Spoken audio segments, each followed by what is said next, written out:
आज के इस वीडियो में हम बात करेंगे दो स्मॉल कैप कंपनीज़ के बारे में जिनकी प्रॉफिट की ग्रोथ मलाई है, यानी जिनकी प्रॉफिट की ग्रोथ बहुत ही ज़्यादा शानदार है। ये स्मॉल कैप आपको बहुत ही मल्टी बैगर रिटर्न्स बना करके दे सकते हैं। तो आज हम डिस्कस करेंगे उन दोनों कंपनीज़ के बारे में। इसके अलावा उन दोनों कंपनीज़ के अंदर कुछ कॉशियस पॉइंट भी हैं, हम उनको भी डिस्कस करेंगे। यानी उन कंपनीज़ के अंदर दो बुरी बातें भी हैं, हम उनको भी डिस्कस करेंगे। इसके अलावा जो स्ट्रॉन्ग बातें हैं उनको भी डिस्कस करेंगे। तो बने रहिए मेरे साथ इस वीडियो में अंत तक। तो पहली कंपनी को आप देख सकते हैं, कंपनी का नाम है आर्कियन केमिकल इंडस्ट्रीज़। अभी हाल फिलहाल में इसकी मार्केट में लिस्टिंग हुई है। आज के दिन इसकी स्टॉक की मोमेंटम देखें तो 0.76% की मंदी है, लेकिन अगर हम बात करें इसकी लिस्टिंग से अब तक की तो 19% के शानदार रिटर्न बना के दिए हैं। यानी एक साल भी इसको मार्केट में लिस्ट हुए नहीं हुआ है, फिर भी निफ्टी से ज़्यादा रिटर्न इसने बना करके दिए हैं। देख लेते हैं कंपनी का क्या बिजनेस है। तो ये कंपनी ब्रोमाइन के एक्सपोर्टर है, यानी ब्रोमाइन बनाती है, उसको ये कुवैत में, चाइना में और भी कई कंट्रीज़ में सप्लाई करती है। इसके अलावा ये कंपनी इंडस्ट्रियल साल्ट और सल्फेट ऑफ पोटाश भी बनाती है, यानी कंपनी का बिजनेस काफ़ी स्ट्रॉन्ग है। अगर हम बात करें कंपनी के मार्केट कैप की तो देख सकते हैं 6600 करोड़ का मार्केट कैप है, यानी बहुत ही छोटी कंपनी है। अगर हम स्टॉक के पीई की बात करें तो 17 का पीई है, जो काफ़ी अट्रैक्टिव है, यानी वैल्यूएशन भी काफ़ी अच्छी है। इसके अलावा हम Q4 के नंबर देखें तो काफ़ी शानदार नंबर कंपनी ने पेश किए थे। इनके रिवेन्यू ऑल टाइम हाई पर पहुंच चुके हैं 382 करोड़ पर। वहीं इनके प्रॉफिट देखें तो 137 करोड़ के हैं, जो कि वो भी ऑल टाइम हाई पर हैं।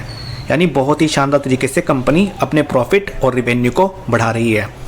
अगर हम इसके प्रॉफिट देखें ईयर ऑन ईयर बेसिस पर तो 36 करोड़ का लॉस था, उसके बाद में 67 करोड़ के प्रॉफिट हो जाते हैं, बॉटम लाइन में आप देख सकते हैं। उसके बाद में 189 करोड़ के हो जाते हैं और फिर 384 करोड़ के हो जाते हैं। यानी बहुत ही तेज़ी से प्रॉफिट ग्रो कर रहे हैं। यहाँ पे भी आप देख सकते हैं 5 ईयर्स के प्रॉफिट की ग्रोथ 47% की है, वहीं पर 3 ईयर्स की ग्रोथ 134% की है। CAGR अभी दिखाई नहीं दे रहे हैं क्योंकि कंपनी को लिस्ट हुए मार्केट में अभी एक साल भी नहीं हुआ है। अगर हम शेयर होल्डिंग पैटर्न देखें तो शेयर होल्डिंग पैटर्न भी काफ़ी अट्रैक्टिव है।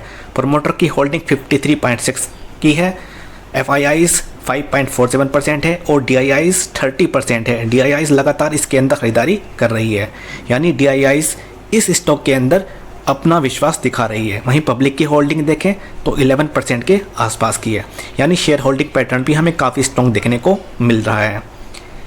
इसके अलावा अगर हम देखें इसके अंदर कॉशियस पॉइंट क्या था तो मार्च के क्वार्टर से पहले तक इसके अंदर कॉशियस पॉइंट था इस कंपनी के अंदर बोरोइंग, यानी कंपनी के ऊपर डेट 897 करोड़ का डेट था, लेकिन मार्च के क्वार्टर में कंपनी ने डेट को अच्छे से पे किया है, जो कि घटकर महज 69 करोड़ का हो चुका है। यानी कंपनी लगातार अपने डेट को भी पे कर रही है, जो कि काफ़ी अच्छी न्यूज़ हो जाती है।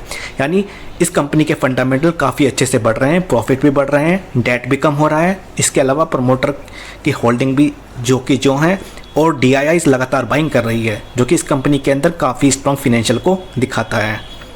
इसके अंदर एक और कॉशियस पॉइंट हो जाता है, वो है कंपनी के प्रॉफिट की ग्रोथ। अगर आप देखें कंपनी के प्रॉफिट के मार्जिन इस बार 51% के आए हैं, जो कि अब तक हाईएस्ट हैं, वरना ये कंपनी 40 या 43 के बीच में ही अपने प्रॉफिट के मार्जिन रखती है। तो क्या ये 51 की जो प्रॉफिट मार्जिन है सस्टेनेबल है? ये हाईली अनलाइकली है, यानी 51 के प्रॉफिट को मेंटेन रखना मुश्किल काम है। तो ये भी एक कॉशियस पॉइंट हो जाता है। तो अगर आपके पास ये स्टॉक है तो छोटी मोटी होल्डिंग रखें, या फिर अगर आपके पास नहीं है, आपको लेना है तो छोटी मोटी होल्डिंग ही लगा करके चलें। ज़्यादा इन्वेस्टमेंट नहीं करना है क्योंकि कंपनी के अंदर फ्लैक्चुएशन रहने वाली है, छोटी कंपनी भी है। इसके अलावा प्रॉफिट की ग्रोथ भी काफ़ी ज़्यादा तेज़ है, तो तेज़ ग्रोथ को मेंटेन करना थोड़ा मुश्किल होता है। एक बार हम इसको चार्ट पर देख लेते हैं। अभी ये कंपनी 543 पर ट्रेड कर रही है। आप देख सकते हैं इसके अंदर रिजल्ट के बाद में काफ़ी अच्छी तेज़ी आई थी, लेकिन वहाँ से प्रॉफिट की बुकिंग भी आई थी। तो 540 से नीचे यानी 535 के आसपास आपको मिलता है, आप एंट्री ले सकते हैं। कुछ दिन ये कंसोलिडेट कर सकता है, लेकिन इसके अंदर ज़रूर तेज़ी आएगी और तेज़ी का रीज़न यही रहेगा Q4 के नंबर बहुत शानदार आए हैं। तो अगर आपके पास ये स्टॉक है आप होल्ड करके चलें, नहीं है तो छोटी मोटी क्वान्टिटी ले सकते हैं, 5 to 10,000 रुपीज़ लगा सकते हैं।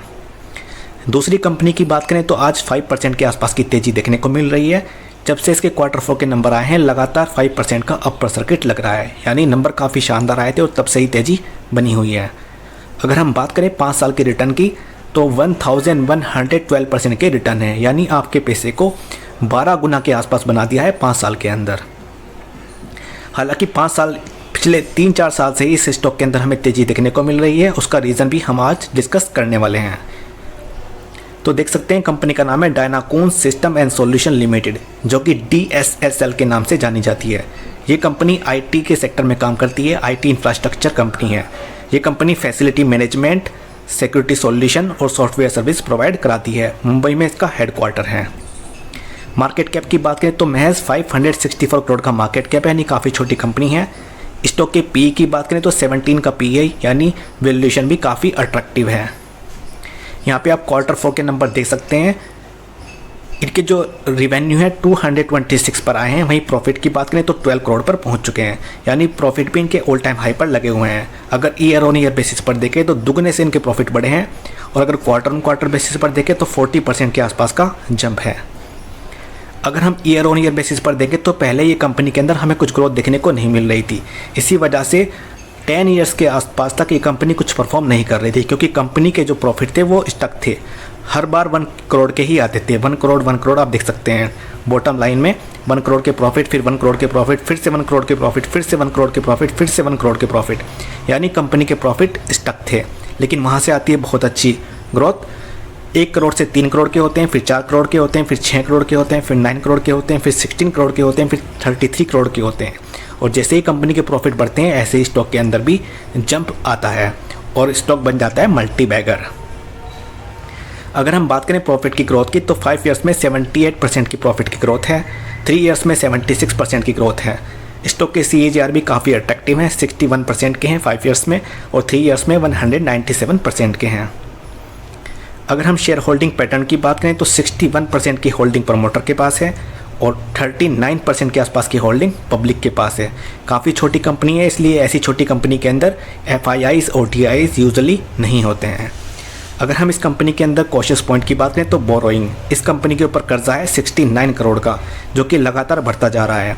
यानी 35 करोड़ का कर्जा था जो बढ़कर के यानी कंपनी का कर्जा लगातार बढ़ रहा है। 35 करोड़ का कर्जा था जो बढ़कर के 37 करोड़ का हो जाता है, फिर 44 करोड़ का, फिर 64 करोड़ का, और अभी 69 करोड़ का कर्जा है।